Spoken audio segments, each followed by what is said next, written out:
పక్క రాష్ట్ర ముఖ్యమంత్రి గారికి నేను విజ్ఞప్తి చేస్తున్నా, కృష్ణా నదిలో ఉన్న మా పాలమూరు రంగారెడ్డి ఎత్తిపోతలు కావచ్చు, మా కల్వకుర్తి లిఫ్ట్ ఇరిగేషన్ కావచ్చు, మా డిండి ప్రాజెక్టు కావచ్చు, మా ఎస్ఎల్బిసి భీమా నెట్టంపాడు ప్రాజెక్టులు కావచ్చు, ఉమ్మడి రాష్ట్రంలోనే మంజూరైన ప్రాజెక్టులు, వీటి అనుమతులకు మీరు అడ్డంకి పెట్టకండి, వీటి అనుమతులకు మాకు సహకరించండి.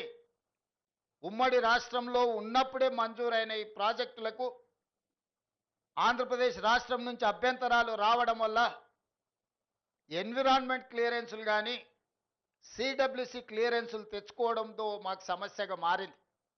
ఇవి రాకపోవడం వల్ల మాకు రావాల్సిన బ్యాంకులో నుంచి రుణాలు కానీ కేంద్ర ప్రభుత్వం అందించాల్సిన సహాయం కానీ యాక్సిలరేటెడ్ ఇరిగేషన్ బెనిఫిషియరీ ప్రోగ్రాంలో కేంద్ర ప్రభుత్వం 60% నిధులు ఇవ్వడానికి అవకాశం ఉన్న ప్రాజెక్టులు మాకు రావడం లేదు.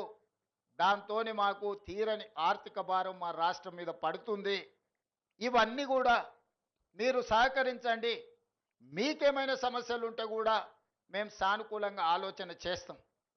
మేము వివాదం కోరుకోవడం లేదు. నేను మరొక్కసారి ఈ వేదిక మీద నుంచి చెప్పదలుచుకున్నా, నేను శాశ్వత పరిష్కారాన్ని కోరుకుంటున్నా.